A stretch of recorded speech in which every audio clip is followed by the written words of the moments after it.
Bonjour, bienvenue dans l'alphabet selon Dada, saison 2, Give Thanks and Praises to the Most High Jah Rastafari Selassie. Donc, nous voici arrivés à la lettre V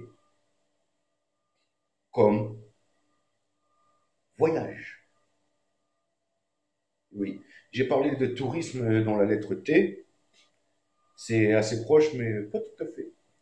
Voilà. Donc V comme voyage. Voyager, j'aime bien voyager, j'aime beaucoup voyager, découvrir d'autres pays, d'autres mœurs, d'autres cultures, d'autres langues, d'autres gens, d'autres façons d'être, d'autres façons de se comporter, d'autres façons de penser, de parler, de s'exprimer. Voilà l'un de mes premiers voyages, tout seul en tout cas. J'avais 14 ans. Je venais de fuguer. C'était la nuit.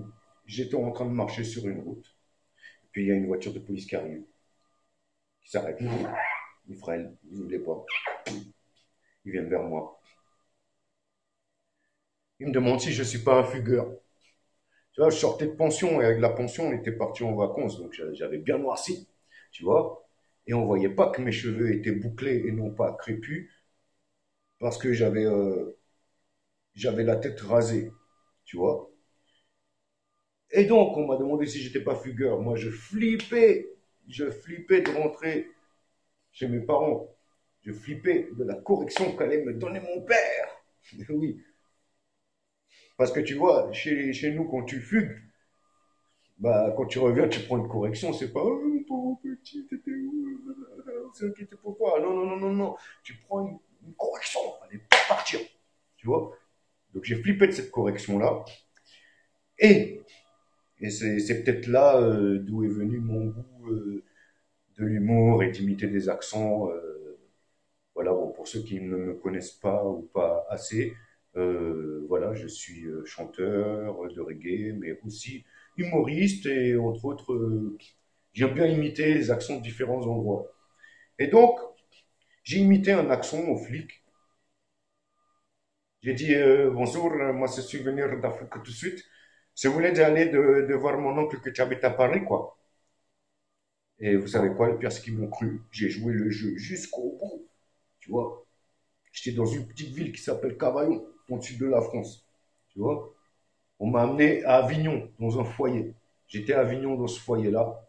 Je suis resté quelques mois. Ensuite, on m'a amené en train à Paris. J'ai toujours joué le jeu jusqu'au bout. On m'a amené en train à Paris. À Paris, j'ai été dans deux foyers. Le premier, c'était rue Sedaine à Bastille. Et le second, c'était rue de la Croix-Niver. Ou inversement, je ne me rappelle plus. Ouais, c'était le second, rue de la Croix-Niver.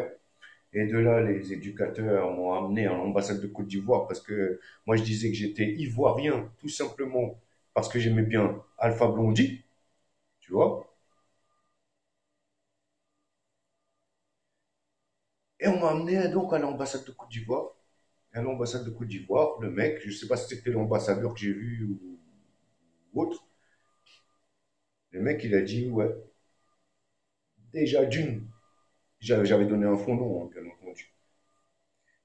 Donc il a dit déjà d'une, son nom de famille se retrouve au Mali, mais pas en Côte d'Ivoire. Et en deuxième, euh, voilà quoi, ils ont dit que mon accent, c'était pas l'accent ivoirien, que j'avais plus l'accent malien ou sénégalais. Tu vois? Parce que c'est vrai quoi, les Sénégalais parlent comme ça quoi. C'est tranquille quoi, mais ils parlent vite quoi. Tu peux demander, tu vois, même si toi tu me regardes, tu es Sénégalais, je sais que tu sais que j'ai raison quoi. Voilà, c'est tranquille quoi. Puis d'ailleurs, bientôt je vais venir au Sénégal une seconde fois. Alors que l'ivoirien, il traîne plus les mots. Tu vois ce que je veux dire? Bon, alors, donc du coup, je me suis retrouvé avec un laissez-passer tenant office de passeport. Il y avait ma photo, tu vois. Et c'était un simple papier avec ma photo et tampon de l'ambassade du Mali. Et boum, escorté par des keufs à l'aéroport Orly. Et je me suis retrouvé dans un avion Et je me suis retrouvé à Bamako. Voilà, à Bamako. Ensuite de Bamako, quelques mois plus tard, j'ai gagné le Sénégal en train. Bon, ça c'est une autre histoire, mais voilà, j'ai kiffé voyager dans ces pays-là. Pour rentrer en Europe, ça m'a été très facile. J'ai tout simplement été à l'ambassade de France à Dakar, leur dire la vérité, et ils m'ont rapatrié. Aussi simple que ça. Donc ensuite, j'ai voyagé dans d'autres pays, surtout l'Europe, quoi. J'ai voyagé en Angleterre, en Allemagne, en Belgique, au Luxembourg, vite fait en Espagne, mais vite fait, quoi. Où ça d'autre? Hollande, pas François, mais le pays. Allemagne, Suisse. Et voilà, d'ailleurs, 2017, je vais essayer de faire quelques voyages. Déjà, je serai programmé au Festival Monde de Couleurs au mois de juin en Suisse, dans le Jura suisse, une ville qui s'appelle Porrentruy. Et, euh, et voilà, je vais essayer d'acquérir un billet le moins cher possible pour partir en reconnaissance au Sénégal. Voilà, aller peut-être 2 semaines, 2, 3 semaines, voire un mois. Puis je reviens. Et puis je repartirai au Sénégal en voiture cette fois-ci. Puis je reviens. Puis j'essaierai de partir au Burkina, au Togo, au Bénin, en Côte d'Ivoire. Voilà, voir des amis là-bas et voir les avancées de notre fédération Cascade, qui est une fédération de plusieurs associations, dont la mienne fait partie. Voilà, donc en ce qui concerne le voyage, c'est bien d'aller. Moi, j'aime bien quand je voyage, j'aime bien aller quasi les mains dans les poches. Quoi. Tu vas avec un sac vide, tu te vêtis là-bas, tu vois, tu prends un linge de rechange, plutôt que d'amener des grosses valises et tout. Tu vas pas ramener ta maison, quoi, tu vois. Donc, moi, j'y vais, ça serait sac à dos et tout, tu vois ce que je veux dire. Puis voilà, tu rencontres des gens, tu dors chez les gens. J'ai toujours fait comme ça a toujours bien marché. D'ailleurs, big up à tous les gens chez qui j'ai voyagé, qui m'ont hébergé chez eux. Et big up aussi aux gens qui ont voyagé et que j'ai hébergé à la maison. Vous êtes de nouveau les bienvenus quand vous le désirez. Voilà, c'est bien de faire des échanges comme ça. Et voilà quoi, donc bon, j'avoue, j'ai surtout voyagé dans la France. Je connais la France de long en large et en travers. Étrangement, sauf la Bretagne, j'ai été que jusque, comment ça s'appelle, Laval. Non, je crois que c'est le début quoi, de la Bretagne, mais je connais pas bien la Bretagne, mais je sais que j'irai un de ces quatre voir comment c'est. Voilà, sinon voilà quoi, voyager, ben, beaucoup rêvent de voyager, mais moi je dis voyager, c'est à la portée de tout le monde en vérité. C'est facile, il suffit de savoir ce que tu fais. Tu vois, plutôt que de payer, je sais pas moi, tiens, t'économises 10 semaines, t'as un billet pour le Sénégal, ou pour les Antilles ou quoi, plutôt que, je sais pas moi, plutôt que d'aller en boîte de nuit ou en soirée ou en concert les vendredis et les samedis, tu mets cet argent-là de côté, tu vois, quelques mois, puis voilà, tu pars, tu vois. Voilà, parce que voyager, ça ouvre l'esprit. Ça permet de, de mieux comprendre les gens aussi, de mieux comprendre les différentes cultures, tu vois, et là, tu peux comprendre aussi parfois pourquoi certaines personnes de certains pays, lorsqu'ils sont ici, n'ont pas l'air d'être de leur pays respectif. Je ne sais pas si tu vois ce que je veux dire, tu vois.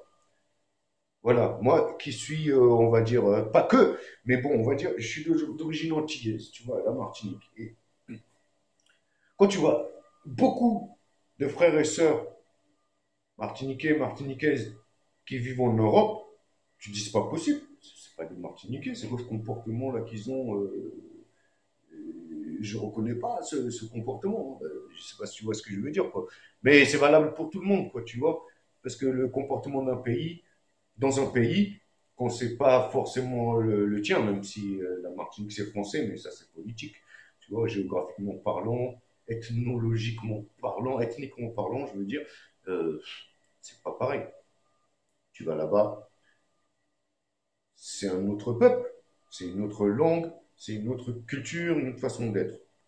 Donc c'est pas vraiment la France, on va dire. Mais tu vois, je remarque, bah, par exemple, je sais pas, tiens, je parlais du Sénégal tout à l'heure. Le Sénégalais en France n'a pas le même comportement que le Sénégalais d'Angleterre, ou le Sénégalais de Belgique, ou le Sénégalais d'Espagne ou des États-Unis. Tu vois, je sais pas, c'est tout dépend du pays d'accueil, je pense. Quand tu voyages, et puis voilà, quoi, selon où tu voyages, bah, quand t'es black, t'es mal vu. C'est étrange, quoi.